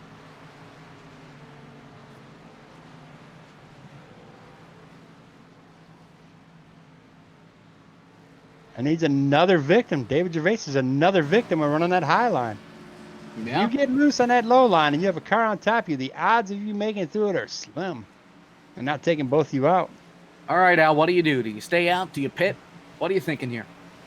Because if you're the leaders, you've got one set of tires left.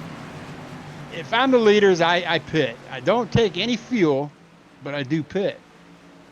Now, we have to understand what is the car going to do on a half tank of fuel compared to a full tank of fuel. Is it going to react different? I'm going to at least get right side tires. But if you're in the back here, do you stay out and hope there's another caution within 5-10 laps, maybe 2 cautions, so that way you can pit, get fresh tires, and then start to march your way through the field on a final restart? Or do you think that's pushing it and you need to take those tires now? If you feel like you have a good enough car to stay up there, as we've seen with Clifton Cockrell in the previous restarts, he didn't come in and pit. He was on older tires, and he was able to maintain his own and stay in the top 10. And it took roughly about 15 laps to get him out of that. So we have less than 15 laps left. I might roll the dice. If I'm sitting in 13th, like Matthew Sisman at 27, or Dalton Mobley in a 77, or Cecil Keith in a 33, I may stay out. Well, nobody's listening to you, Al. Everybody's pitting. Everybody on the lead lap on pit road right now. So they're gonna regret it. I mean, so for the leaders, we'll see how it. This will be their last tires. Curtis Valenzuela's fallen through. Ruh-roh. Looks like the internet bug has bit him, and he won't be able to have a solid finish. Oh, that's terrible. He was running so good in top 10. James Colabali, I don't know what. He didn't pit. He might have missed his pit stall. He's currently your leader. Feemster comes out second. Felton, then Melvin. Colomali did not stop. He did not come into his pit box. I do believe he's not. If he rolls the dice and stays out there with all the he front-end came on the damage pit he's got, road and he didn't even try to make his box. He just kept right on rolling. Crew chief might know something we don't know, but all that damage he's got, he's got a huge parachute. According to what we have right now, he's pitted 6 times so far in this race. So Yeah, I'm willing to bet he doesn't have tires anymore. He's got excessive damage on that Stanley number 17 machine. James does. Jake Felton was able to pass or hang on to second. Stephen West third. Mike Eames right now 5th. Andrew Melvin in the 6th spot. Brian Johnson is ahead of Andrew Melvin. Never mind. So a really bad spot for Melvin. He went from 3rd to 7th on pit road. And Mike Eames has cracked the top 5. It looks like we got the Ron Hollyfield in a 90. He does appear to look like he is in the lead, but he is going to get a wave around as soon as we get a 1 to go here. Yes. And Colomali's coming on the pit road, so that will put Kyle Feemster back out in front. It looks like we'll get a restart. Well, you remember, if you lead a lap, that's some extra points towards that championship. You know, you 11 laps to go. Yeah. Everybody's still thinking about that championship, whether, they one more position ahead of another that can get them championship points. Leading a lap gets them championship points. So they need to get as many as they possibly can. Tell you what, we started with 35 cars on the racetrack.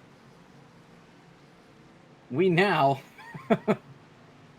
have about 25 cars left on the racetrack. We've lost little more than a quarter of this field over the course of this race. This has been a race of attrition so far, and we can't we're not done seeing cautions.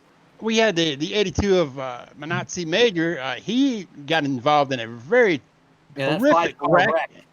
And he went airborne, and was hoping that Aeromed would pick him up while he was in the air and take him to the hospital. But it didn't happen, and he called it an early night. And we're coming back is Curtis Valenzuela, and he should be a lap or 2 down. He had lost a connection. So his best hope and prayer is that there is another caution to get him back on the lead lap and give him some opportunity to finish better than 26. Mm-hmm. Field comes through the short chute. The what? The short chute. English. Kyle Feemster's your leader. Jay Felton second. Stephen West third. Mike Eames fourth. Where in the world did he come from? He started in the 3rd spot. I didn't even realize he started that up front, because he really hasn't been up at the front.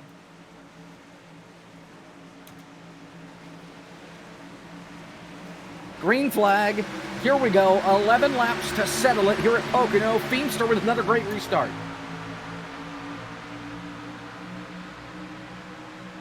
Now these guys are not going to give any room. They're going to be side by side, bumper to bumper. They're going to be running it. Oh, Mike Eames is going to get burned. Eames. And Brian Johnson running him, and he saved it. Dave Eames is still sawing at the wheel. 3 off turn 1. Everybody hangs on. Oh, 3 wide by Dalton Mobley on the inside. And he takes I can't believe they didn't die. Dalton Mobley came from 27 start position, and I do believe he is in the crack 5.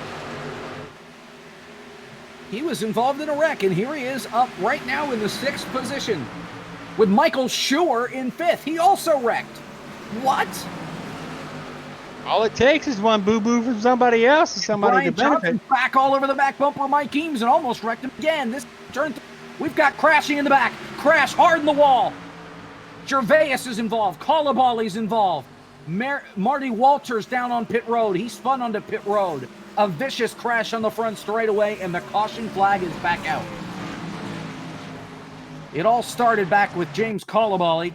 Never mind, it started with David Gervais. He gave a tap to the back bumper of Marty Walter. Gervais was sideways, came back up across the track and clobbered Colomali. Nowhere to go. Head on into the outside wall. Michael Doyle also catching a piece of it. Charles Woods may have lucked out with some net code there. Doesn't look like he got any damage. Maybe he did. Well, But it looks a big like what crash in the caused back of that. the field. Yeah, it caused that. We had a checkup there. The 43 had to check up. He was getting a little loose there. And when he checked up at 37, he had to also check up and got caught in the rear end by the 5'11 of Marty Walter. And after that, David Gervais was another innocent bystander who got taken. His front end's going to match his rear end. Let's just put it that way. Caution number 6. We're under 10 to go. A wild restart. I can't believe it took them that long to wreck. I thought they were going to wreck in turn 1 on that start when Eames got turned. What a great save by Eames and by Brian Johnson, and a great job by everybody else to avoid those sliding cars in turn 1. Let's give that big shout out to Dalton Mobley in that 77 for that tremendous 3-wide leap, pretty much, in the 6th position. He started this race in 27th, and we haven't heard much from him except when he was involved in a wreck earlier in the race. And now he finds himself in the top 10. Possibly can finish this race with a top 5. Heck is all we know. I mean, there could be 5 cars in front of him in the wreck, and Dalton Mobley could win by default. It's true. You know, I mean, anything can happen in this race. You just have to be at the end to stand a chance to win. And what do we get? 3 attempts at a green-white checkered here? I do believe we're a 1 attempt and done. I could We are be 1 mistaken. attempt and done. That works too. So, yikes. We could see us have to use that green-white checkered here if it comes down to it. Oh, we're going to come down to it. These guys are wanting that. They are trying to do everything they can to not let Kyle Feemster in that 38 machine get that far in front of them. But Feemster gets such a great restart, they can't catch him by the time he gets to turn 1. He's already 3-4 car lengths ahead of him. Yeah, but all he's doing is pushing the gas pedal. They just need to time it just right, the same as he does, and push the gas pedal the same way. I think Kyle's got it locked unless he gets turned. Because I think we're going to come down we're going to see a short enough of a run where his tires aren't going to be that bad. He's better on those shorter, longer runs. And you know, I'm going to play devil advocate with Stephen you, West Jay. is going to be able to get there. He's too out of control. Jay Felton proved he had a really good long-run car, but he wasn't able to use it. Mike Knight has been all over the place. He's been in the back. He's been in the front. He's been in the middle. Michael Schuer has come out of nowhere. Same with Dalton Mobley. Mike Eames fell through the field like a rock because he almost died. Brian Johnson, same thing with him. Cecil Keith is sitting in 9th. I have not said his name yet tonight. He started in 33rd. He's 24 positions higher than he was. He is, he's moved on up there. He is right now the biggest mover of the race. And Cecil Keith in that 33 is. Matthew Cisna, who wrecked at least once, he's in the 10th spot. What a wacky race here at Pocono. I can't wait for next week at Indianapolis if this is the kind of racing we're going to see. I told you, the drivers that stayed in the back and kind of were quiet, I mean, they're rolling the dice. Either they can be caught in the accident, they could create the accident, or they could come out victorious, as we've seen with Dalton Mobley and Cecil Keith.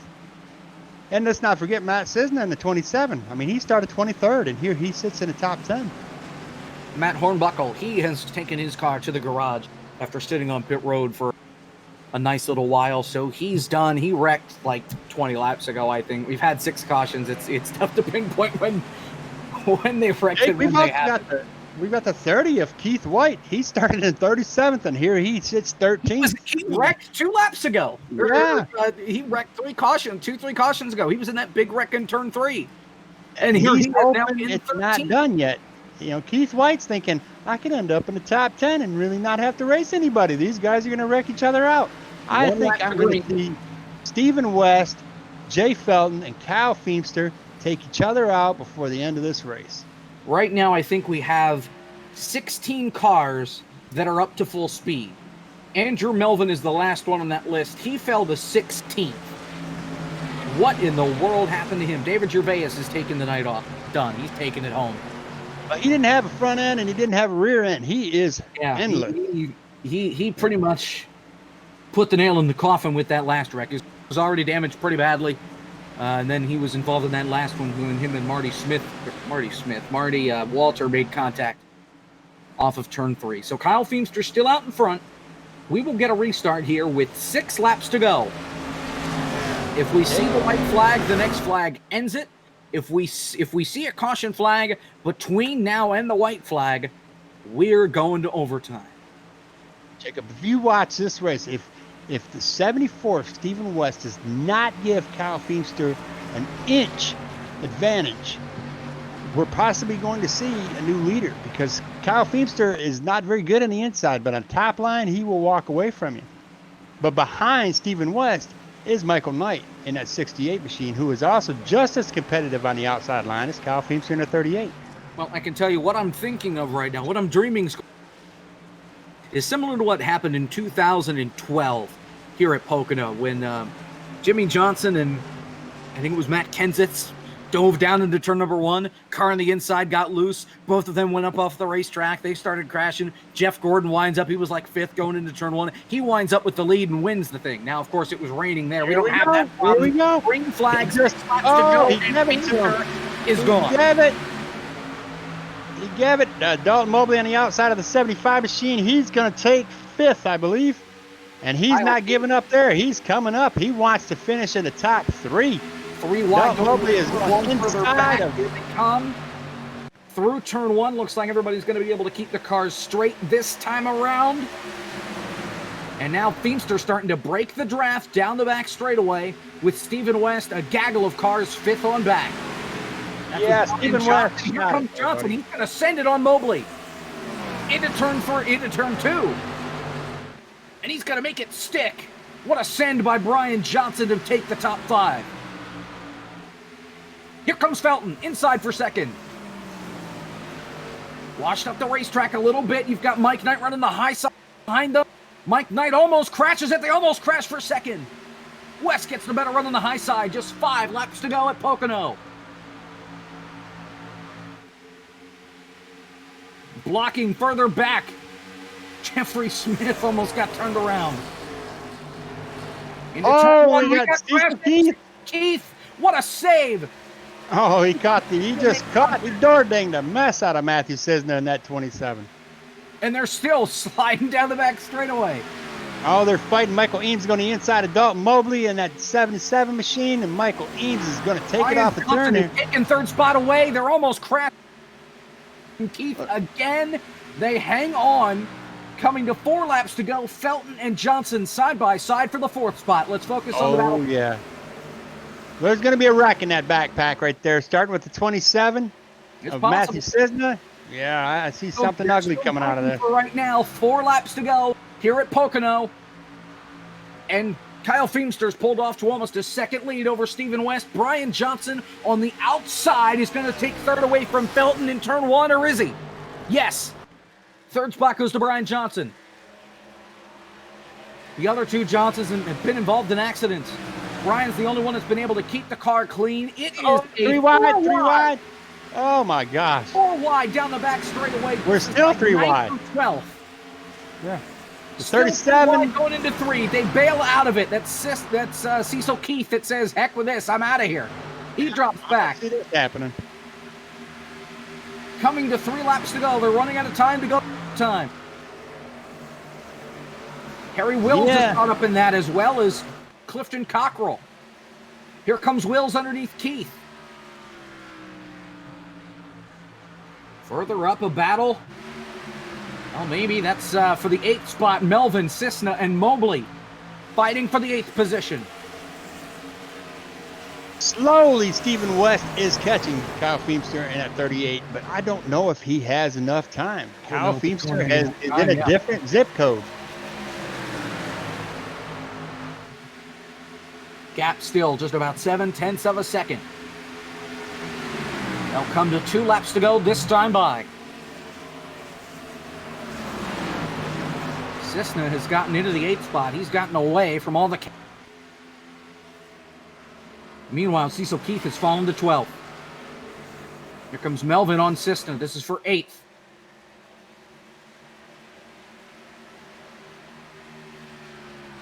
Back up front, the gap is a 2nd. Yes, it does not look like Kyle Feemster is not going to win this race.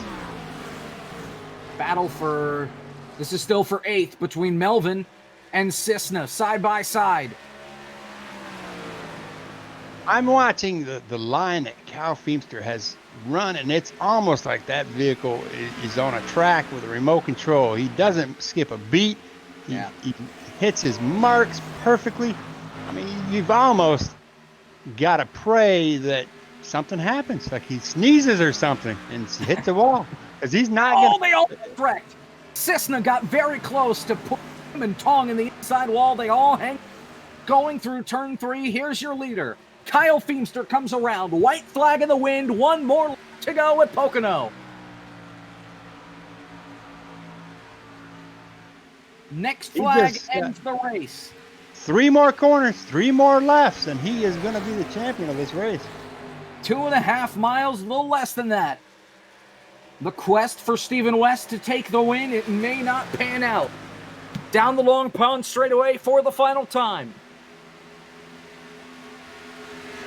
Kyle Feemster comes out of turn 3 here in a moment. He is going to go right past the checkered and take the win here. 2. Here they come down the short chute for the final time. Kyle Feemster's going to get it all done. Big crash, huge crash in the back. Jeffrey Smith is in the wall. Harry Wills is around. Doesn't matter. Checkered flag is in the air, and Kyle Feemster is going to win in dominating fashion at Pocono. Checkered flag for the 38 team.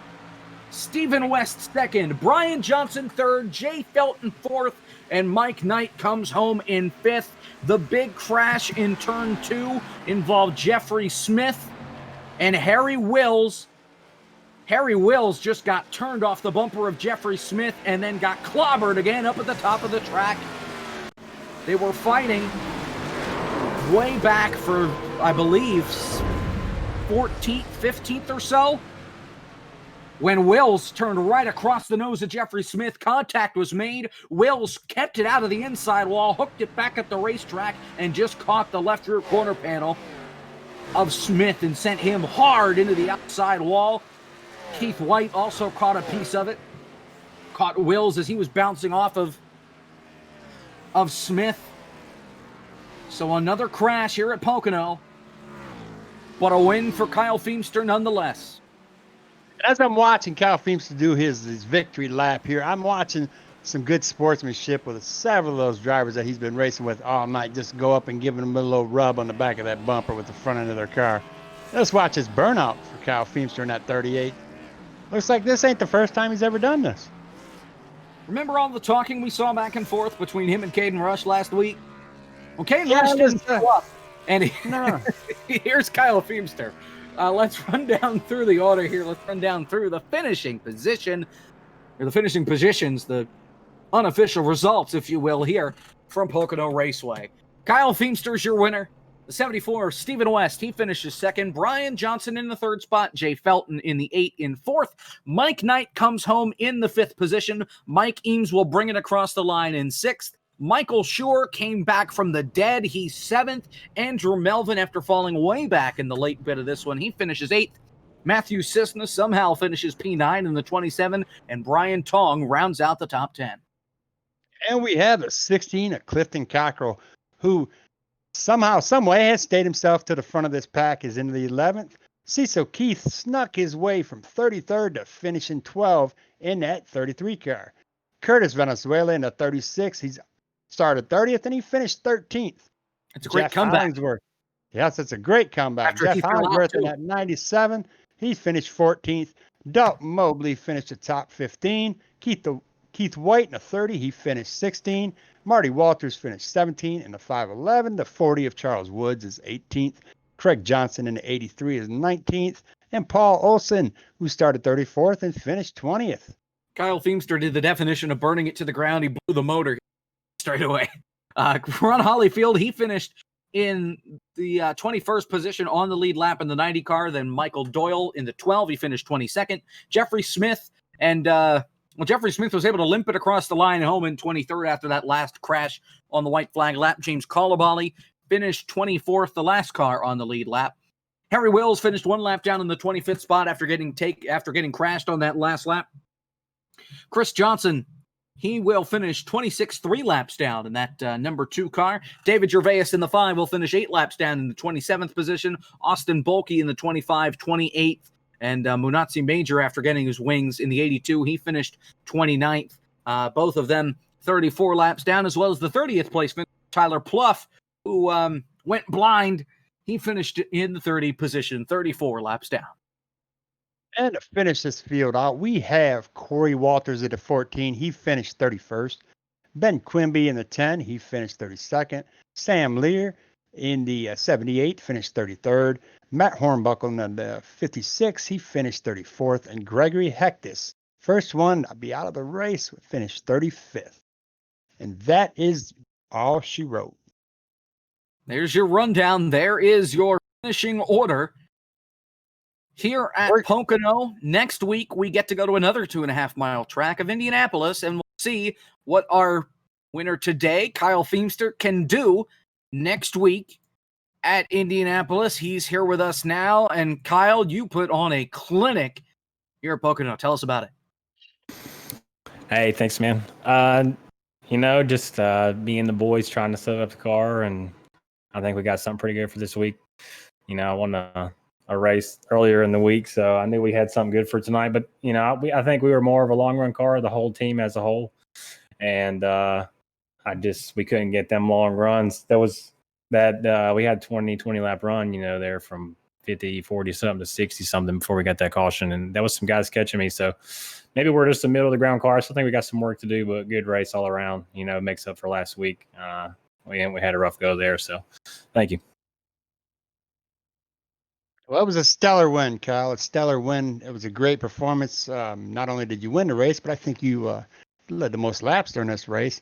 What my question is, Clifton Cockrell earlier in this race did not pit in that 16 car and then took and was going to start this race. What were your thoughts on those old tires? What do you think was going to happen with that kind of a process? Well, considering the outrageous amount of tape you can run on these cars at this track with this temperature up in Pennsylvania, I was nervous at first, but that first restart, I took it real easy. I dove down on his inside, kind of dive bobbed him really. Couldn't get around him. So I think a caution came out soon after that, and I started on his outside and just overdrove, not purposely overdrove, but I drove it harder in there than I usually could, and carried actually a lot more momentum on that outside because, as it progresses the banking in turn one, it goes uphill. So you have more grip than you think you do in your rear tires. So I just threw it in there, hoping I could get by on the outside. I had to do that twice through the race. But it was definitely frustrating, but he's on his own strategy. I had my strategy. I used all my sets of tires. I'm pretty sure he still had one in the bank. I don't know where he finished, but props to him on trying to run his own strategy. But I don't think he had enough to run the top 5 there. No, it appears that Kyle, only you and Michael Knight knew how to run that top line, and you were fantastic. I didn't know how you did it. I mean, watch that top line, and you're so close to that wall, and you just leap out in front of them by a different zip code. It was amazing. Yeah, thanks, Al. Just like I said, that's a progressive banking corner, and as it goes uphill, even when you're running the bottom on the long run, you have more grip than you think you do because it's just so slick out here, especially with these hot tracks under the sun. But, the good ambient temp makes up for some extra tape and some extra downforce. And, I couldn't afford to be stuck behind people because it's so hard to pass here. And that was, the 68, the 74, the 4, the 8, 37. If some other G&G teammates could have got up there, we all were pretty running similar stuff. So it would have been difficult once somebody got past me that was, in the relatively same ballpark as me to get back by them. So you just got to run hard. As you did the whole entire race, and you kept yourself away from everybody. Was clean air a factor? Absolutely. Because that I think I pitted 67 coming to, that second to last caution, or the last caution we had. No, I don't think anybody pitted. I think we all pitted at 67, and I racked her up with tape, and I had to stay out front. I knew I would have overheated. Some guys were overheating mid-race. Brian Johnson was behind me. P2 had a good, he had a good car tonight, and he couldn't draft me because he had to breathe his car. So I knew guys were running aggressive tape. I just waited till the right time to run mine. Good job, Kyle. Well, congratulations, and go celebrate. Thanks. Thanks, G&G, Eric, Curtis, helped me set up the car. Everybody on the team. Appreciate it. There you have it. Your winner, Kyle Feemster, gets it done here at Pocono. All right, Al, final thoughts.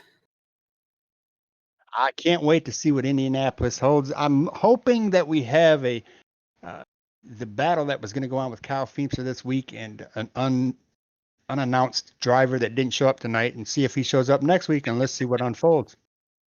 That'll be something to keep our eyes on. So that wraps up our coverage here from Pocono for the iRacing Stock Car Association. We'll be back a week from tonight at Indianapolis, another 2.5-mile racetrack. This one a little bit different. It actually has 4 corners, even though they're not all really connected. There's a straightaway between all of them for 250 miles, 100 laps at the famed Indianapolis Motor Speedway. That wraps up our coverage from Pocono. Kyle Feimster's your winner. For Al Kozlowski, I'm Jacob Hitz. Thanks so much for watching. We'll see you next week. Good night. Good night.